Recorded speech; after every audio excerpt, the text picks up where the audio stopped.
जय हिंद दोस्तों। Next exam special है, इम्पोर्टेंट सभी एग्ज़ामों के लिए, चाहे आप बीपीएससी 17वीं की तैयारी कर रहे हैं, टीचर 4 की या अन्य किसी की। ठीक है, बीपीएससी टेस्ट सीरीज है। आज पहला है, साइंस का क्वेश्चन है और ऐसे ही सवाल जो है एग्ज़ाम में आएंगे। जानकारियाँ अच्छी है, प्रश्न अच्छे हैं, तो आप देख सकते हैं। जानकारी अच्छी लग जाए, दिल को छू जाए तो लाइक कर सकते हैं, और नए हैं तो सब्सक्राइब कर लीजिएगा। फ्री का ही है, और पीडीएफ जो है आपको टेलीग्राम पर मिलेगा। पहले वीडियो देखिए और समझिए प्रश्न कैसे हैं। ठीक है, आज देखते हैं प्रश्न। आप कितना सही करते हैं ज़रूर अपने आप को आंकिए, ठीक है ना। कमेंट में बताइए कि हम इतना सही कर पाए। निम्न में से कौन सा सही है? फ्लाइन वेग वह न्यूनतम वेग है जिसके साथ किसी पिंड को पृथ्वी की सतह से प्रक्षेपित किया जाना चाहिए ताकि वह पृथ्वी के गुरुत्वाकर्षण क्षेत्र से बाहर चला जाए और कभी पृथ्वी पर वापस ना आए। ये सही है, ठीक है। पृथ्वी के लिए फ्लाइन वेग 11.2 किलोमीटर पर सेकेंड, ये भी सही है। चंद्रमा के लिए फ्लाइन वेग जो है 2.4 किलोमीटर पर सेकेंड, ये भी सही है, जैसा कि आप पढ़ चुके होंगे, है ना। तो इसका आंसर जो है 1, 2, 3 तीनों सही है, तो डी आंसर, ठीक है। निम्नलिखित बयानों में से कौन सा सही है? वायु में जलने वाले पदार्थ दहनशील कहलाते हैं, सही है। दहन के लिए ऑक्सीजन आवश्यक है, ये भी सही है। दहन की प्रक्रिया के दौरान ऊष्मा और प्रकाश निकलते हैं, ये भी सही है। ईंधन दक्षता को किलो जूल प्रति किलोग्राम में व्यक्त किया जाता है, ये भी सही है। यानी कि यहाँ भी प्रश्न दूसरे में भी चारों सही है, तो आपका आंसर जो हो जाएगा डी, ठीक है ना। आइए देखते हैं प्रश्न इसी तरह के आजकल एग्जामों में पूछ रहे हैं, खासकर बीपीएससी में। तो प्रश्न को समझिए, लेवल को समझिए और तैयारी कीजिए। बहुत अच्छे अच्छे प्रश्न हैं, पूरा वीडियो ज़रूर देखिए। 25 से 27 30 सवाल होंगे, ठीक है ना। निम्न में से कौन सा कथन गलत है? किसी पदार्थ का ज्वलन तापमान न्यूनतम तापमान होता है जो दहन शुरू करने या पैदा करने के लिए आवश्यक होता है, ठीक है, तो ये सही है। कोयले, डीजल और पेट्रोल के जलने से उत्पन्न सल्फर और नाइट्रोजन के ऑक्साइड से अम्लीय वर्षा होती है जो फसलों, भवनों और मिट्टी के लिए हानिकारक होती है। तो ये भी क्या है? ये भी गलत है। कथन कौन सा गलत है दिया, तो इसमें से दोनों कथन जो है गलत है। पहला भी गलत है और दूसरा भी गलत है, तो आंसर आपका 1 और 2 हो जाएगा। और डिटेल में पूरा जो है पीडीएफ में दिया गया है, ठीक है ना। तो उसको समझिएगा, उसको आप टेलीग्राम से ले सकते हैं। टेलीग्राम का डिस्क्रिप्शन में लिंक रहता ही है। निम्नलिखित में से कौन सा कथन सही है? यहाँ सही पूछ रहा है, आप सही और गलत वहाँ पे प्रश्न में ज़रूर देख लीजिए ध्यान से, है ना। लुप्त प्राय प्रजातियाँ वे हैं जो विलुप्त होने के खतरे का सामना कर रही हैं। और दूसरा है, रेड डाटा बुक में लुप्त प्राय प्रजातियों का रिकॉर्ड होता है। यहाँ भी जो है पहला सही है और दूसरा भी सही है। रिकॉर्ड लुप्त प्राय प्रजातियों का रिकॉर्ड रहता है रेड डाटा बुक में, ठीक है ना। और स्थानीय प्रजातियाँ पौधे और जानवरों की वे प्रजातियाँ हैं जो विशेष रूप से एक विशेष क्षेत्र में पाई जाती हैं, ये भी सही है। प्रोजेक्ट टाइगर 1 अप्रैल 1974 को लॉन्च किया गया था, तो ये जो है सही नहीं है, क्योंकि 1973 को प्रोजेक्ट टाइगर लॉन्च किया गया था, तो ये भी ध्यान रखिएगा, है ना। तो इसमें चौथा जो है आपका गलत है, तो 1, 2 और 3 डी में है, तो डी आंसर आपका हो जाएगा, है ना। निम्नलिखित कथनों पर विचार करें। आइए विचार करते हैं। 5वां में क्या है? वन जीव अभयारण्य वह क्षेत्र है जहां जंतुओं और उनके आवास के लिए किसी भी विघ्न से बचाया जाता है, ठीक है। और राष्ट्रीय उद्यान वन जीवों के लिए आरक्षित क्षेत्र है जहां वे आवासें और प्राकृतिक संसाधनों का स्वतंत्र रूप से उपयोग कर सकते हैं। तीसरा है, बायोस्फीयर रिजर्व या जैव आरक्षित क्षेत्र वन जीवों के लिए आरक्षित क्षेत्र हैं जहां वे आवासों और प्राकृतिक संसाधनों का स्वतंत्र रूप से उपयोग कर सकते हैं। तो इसमें से कौन सा कथन गलत है? तो इसमें से 1 और 2 जो है सही है, ठीक है। और ये जो है गलत दिया है, तो इसलिए आंसर हो जाएगा 3, तीसरा। और 3 यहाँ किस में है? तो सी में है। तो सी आंसर आपका हो जाएगा, ठीक है ना। निम्नलिखित में से कौन सा कथन सत्य है?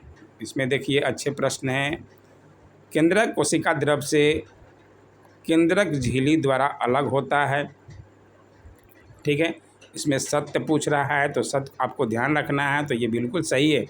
पहला, ऐसी कोशिकाएं जिनमें सुसंगठित केंद्रक नहीं होता, अर्थात जिनमें केंद्रक झिल्ली का अभाव होता है, प्रोकैरियोटिक कोशिकाएं कहलाती है, तो ये भी सही है। प्लास्टिड केवल जंतु कोशिकाओं में पाए जाते हैं, ये जो है सही नहीं है। प्लास्टिड केवल पादप कोशिकाओं में पाए जाते हैं, यहाँ पे जंतु कोशिकाएं लिखा हुआ है ना, तो ये गलत हो गया। समझ सकते हैं आप, अगर पढ़े होंगे, नहीं हैं तो आप नोट करते हुए चलिएगा। प्लास्टिड केवल पादप कोशिकाओं में पाए जाते हैं, यहाँ पे जंतु कोशिकाओं में पाए जाते हैं दिया है, तो गलत हो गया, है ना। जंतु कोशिकाओं में अनेक छोटी रसधानियों के विपरीत पादप कोशिकाओं में एक बड़ी केंद्रीय रसधानी होती है, ये भी सही है। यानी कि 1, 2 और 4 सही है। 1, 2, 4 किस में है? तो डी में है, तो आपका सही हो जाएगा, है ना, डी आंसर।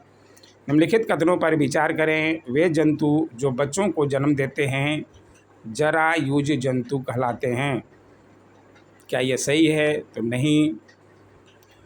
इसमें पहचानना है उपरोक्त में से कौन से कथन गलत है, ठीक है। ये गलत और सही यहाँ पे ज़रूर ध्यान रखा कि ये प्रश्न में क्या पूछ रहा है, तो ये जो है सही दिया है, यानी कि ये गलत। जरायुज जंतुओं के उदाहरण पक्षी और सरीसृप हैं, यहाँ पे गलत पहचानना है, तो इसमें दूसरा जो है गलत है।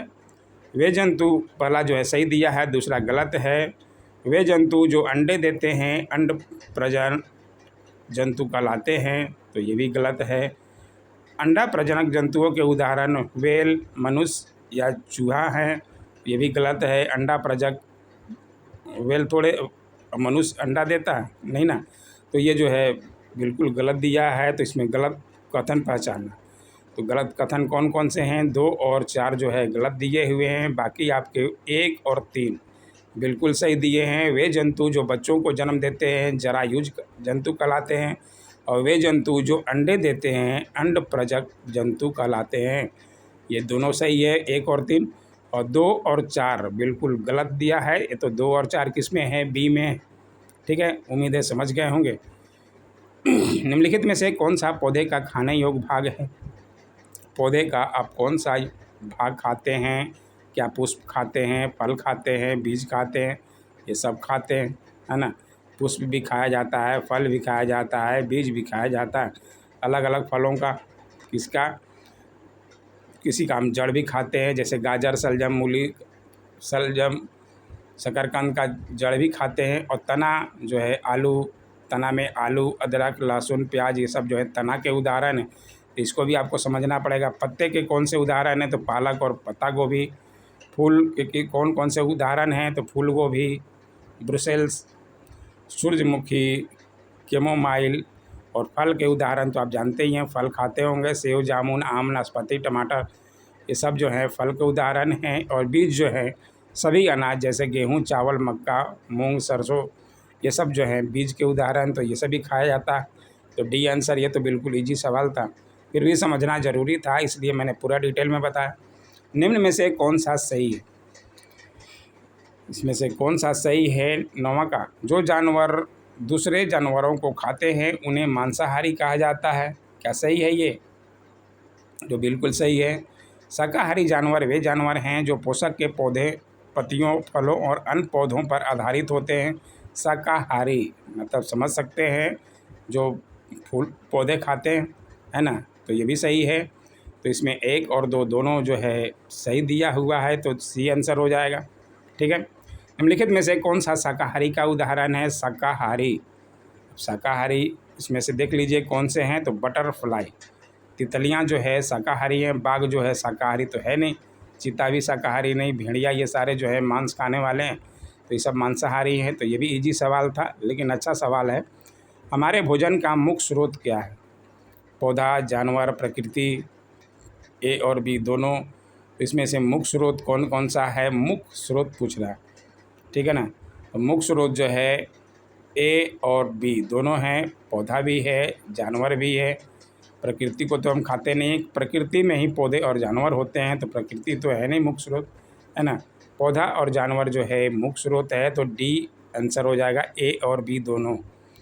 निम्नलिखित में से कौन सर्वाहारी है? सर्वाहारी जो सभी खाते हैं, कुछ खाते हैं, तो इसमें जो है केंचुआ, ठीक है, केंचुआ देखे होंगे खेतों में निकलता, तो सर्वाहारी ये है जो पौधे और जानवरों दोनों को खाता है, उसको सर्वाहारी कहते हैं, ठीक है। निम्नलिखित में से कौन सा गलत है? इसमें से गलत पहचानना है, तो गलत पहचानने के लिए आइए देखते हैं। डब्ल्यू, के डब्ल्यू, एम डब्ल्यू और एच पी ऊर्जा एनर्जी की इकाइयाँ हैं।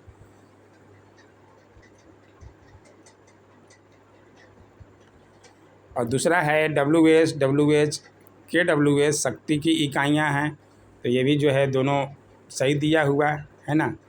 तो ए और दो दोनों जो है गलत हैं। सी आंसर, यहाँ पे प्रश्न को पहचानना है कौन सा गलत है, ठीक है, क्योंकि डब्ल्यू, के डब्ल्यू, एम डब्ल्यू और एच पी ये जो है शक्ति की इकाइयाँ हैं, ठीक है। ये शक्ति की, एनर्जी की नहीं है, शक्ति और एनर्जी में अंतर है। और डब्ल्यू एच, के डब्ल्यू एच ऊर्जा की इकाई हैं, उल्टा दे दिया है ना, यहाँ का यहाँ और यहाँ का यहाँ, तो इसको समझना है, ये जो है ऊर्जा का है और दूसरा जो है शक्ति का, उल्टा दे दिया, तो आपको समझना है, दोनों को ध्यान रखिएगा, तो ये कि दोनों गलत है, ठीक है। हमारे भोजन में कार्बोहाइड्रेट किस रूप में संचित होता है? तो ये कार्बोहाइड्रेट किस रूप में संचित होता है भाई? तो ये स्टार्च और चीनी, है ना। हमारे भोजन में पाए जाने वाले मुख्य कार्बोहाइड्रेट स्टार्च और शर्करा के रूप में होते हैं, यानी कि चीनी, तो ए और बी दोनों हो जाएगा, डी आंसर हो जाएगा, है ना। प्रोटीन विलयन के साथ अभिक्रिया पर बैंगनी रंग का संकुल देता है? किसके साथ जो है अभिक्रिया पर बैंगनी रंग देता है प्रोटीन विलयन? तो प्रोटीन विलयन जो है कॉपर सल्फेट, ठीक है, ए आंसर, इसको ध्यान रखिएगा। आयोडीन परीक्षण का प्रयोग किसका पता लगाने के लिए किया जाता है? तो आयोडीन परीक्षण स्टार्च का पता लगाने के लिए, ठीक है ना। स्टार्च कहाँ है? सी में है। निम्नलिखित कथनों पर विचार कीजिए, आइए विचार किया जाए। कार्बोहाइड्रेट की, इसमें से यहाँ पे देख लीजिए पूछ रहा है क्वेश्चन, कौन सा असत्य है, ठीक है, यहाँ ध्यान रखना है। तो इसमें से कार्बोहाइड्रेट की समान मात्रा की तुलना में वसा बहुत अधिक ऊर्जा देती है, ये भी सही है। वसा तथा कार्बोहाइड्रेट ऊर्जा देने वाले खाद्य पदार्थ कहलाते हैं, ये भी सही है। कार्बोहाइड्रेट के कुछ स्रोतों में पपीता, चावल, शकरकंद आदि शामिल हैं, तो ये भी सही है। उपरोक्त में कौन सा कथन असत्य है?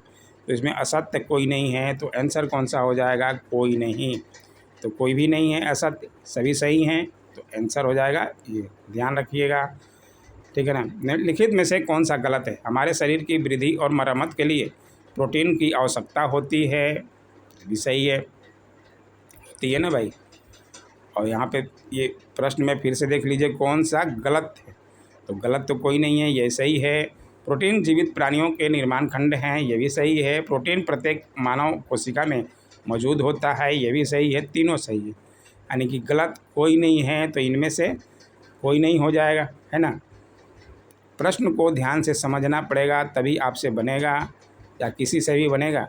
विटामिन के संबंध में निम्नलिखित कथनों पर विचार करें, विचार कीजिए, क्या विचार करना है विटामिन से संबंधित। विटामिन के हमारे शरीर को बीमारियों से, प्रश्न को पहले देखिए कि क्या पूछ रहा है, निम्नलिखित में से कौन सा गलत है, ठीक है, चारों में से यहाँ पे पूछ रहा है कि कौन सा गलत है, तो आपको गलत को पहचानना है कि यहाँ कौन सा पूछ रहा है, ठीक है। विटामिन हमारे शरीर को बीमारियों से बचाने में मदद करता है, बिल्कुल सही है। विटामिन ए हमारी त्वचा और आँखों को, विटामिन ए रोतंदी होता है, तो ए की कमी से क्या आँखों को स्वस्थ रखता है, ये सही है। विटामिन डी जो है हमारे शरीर को हड्डियों और दांतों के लिए कैल्शियम का उपयोग करने में मदद करता है, ये बिल्कुल सही है, क्योंकि सूर्य की रोशनी विटामिन डी में मिलता है ना, सूर्य को सेकते हैं ना, जब धूप आती है तो आदमी सेकता है। विटामिन बी के कुछ स्रोतों में अमरूद, टमाटर, मछलियाँ आदि शामिल है, और पूछ रहा है कि कौन सा कथन गलत है, इसमें जो है चौथा गलत है, ठीक है। विटामिन बी के स्रोतों में आपको गेहूँ आ जाता है, जिगर, चावल आदि शामिल हैं विटामिन बी के स्रोत में, अमरूद, टमाटर, मछली ये शामिल नहीं है विटामिन बी में, ठीक है। तो ये जो है गलत है चौथा। तो चौथा कहाँ है? डी में है, तो डी आंसर हो जाएगा, ठीक है। निम्नलिखित कथनों पर विचार कीजिए, फिर से विचार करना है, कीजिए।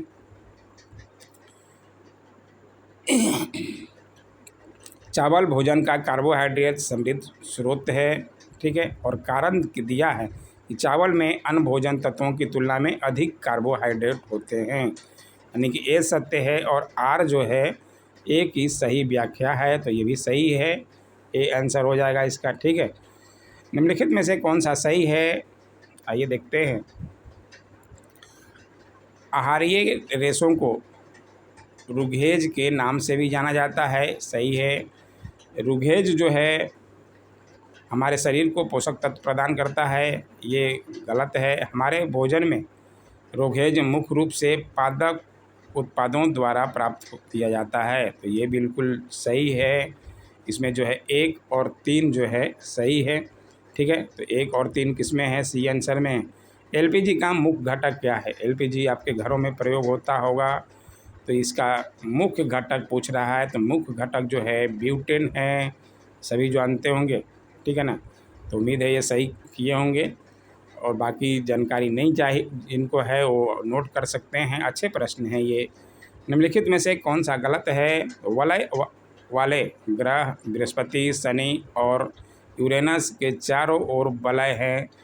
छोटे मलबे की बेल्ट को क्या कहते हैं? छोटे मलबे की बेल्ट। तो पहला जो है इसमें से प्रश्न देखिए कि क्या पूछ रहा है, कौन सा कथन गलत है? तो इसमें से गलत नहीं है। सबसे छोटा ग्रह बुध होता है, ये भी सही दिया है। सबसे बड़ा ग्रह बृहस्पति होता है, ये भी सही दिया है, ये भी सही दिया है। आंतरिक ग्रह जो है बुध, शुक्र, पृथ्वी और मंगल है, ये भी सही दिया है। बाहरी ग्रह में बृहस्पति, शनि, यूरेनस और नेपच्यून है। यहाँ ग्रह के बारे में पूरा आपका एक ही क्वेश्चन में पूरा डिटेल होगी, है ना। तो यहाँ कोई भी कथन गलत नहीं है, तो आंसर आपका डी हो जाएगा, कोई भी नहीं, इनमें से कोई नहीं, ठीक है। निम्न में से कौन सा सही है? प्रश्न सेट करने से यही फ़ायदा होता है कि आपको जो है सारे एक ही जगह मिल जाते हैं अच्छे प्रश्न, और उससे बहुत जानकारियाँ हासिल होती है, तो प्रश्न को करने में आपको मदद करता है ना। आइए देखते हैं इसको भी क्या है दिए रहा है, कौन सा सही है। पुक कैंसर यानी कि नर प्रजनन भाग जो है पराग कोष और तंतु से मिलकर बना होता है, बिल्कुल सही है। स्त्री केसर यानी कि मादा प्रजनन भाग में 3 भाग होते हैं, कौन कौन से होते हैं भाई? बत्रिकाग्र, शैली और अंडाशय, ये भी बिल्कुल सही दिया है, यानी कि 1 और 2 दोनों सही दिया है। 24 का हो जाएगा सी आंसर। आइए देखें 25वां प्रश्न। लोहे में जंग लगना किसका उदाहरण है? लोहे में जंग लगना जो है किसका उदाहरण है भाई?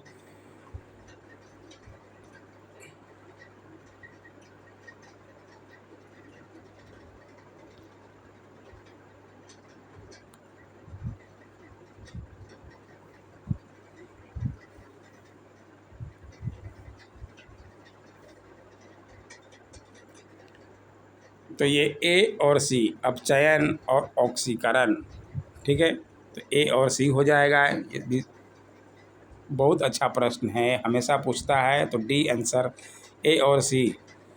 रिडक्शन और ऑक्सीडेशन ये लोहे में जंग लगने के कारण है, उदाहरण है। रेत को पानी से अलग किया जाता है, किसके द्वारा अलग किया जा सकता है? तो अवसादन और निस्तारण, ठीक है। और अवसादन और निस्तारण, ये डी आंसर। और लास्ट क्वेश्चन आज का है, इम्पोर्टेंट है। सही मात्रा में कार्बोहाइड्रेट, प्रोटीन, विटामिन, रुक्षांश और पानी युक्त आहार को क्या कहा जाता है? सही मात्रा में अगर हो तो उसको क्या कहा जाता है? संतुलित आहार, है ना। सही मात्रा में सबको खाना चाहिए, तो ये संतुलित आहार हो गए। बाकी आंसर जो हैं आपके पूरे देखिए, डिटेल दिया हुआ अच्छी तरह से, उसको पीडीएफ के रूप में आप ले सकते हैं, टेलीग्राम पर मिल जाएगा, ठीक है। ऐसे ही इम्पोर्टेंट है। अगला में जो है 27 के बाद प्रश्न कराए जाएंगे। 27 साइंस के अच्छे खासे 30 प्रश्न आते हैं, इसको कर लीजिएगा, बहुत फ़ायदा मिलेगा दोस्त, ठीक है। ऐसे ही वीडियो के लिए लाइक, शेयर, कमेंट और सब्सक्राइब ज़रूर करें। Thanks for watching.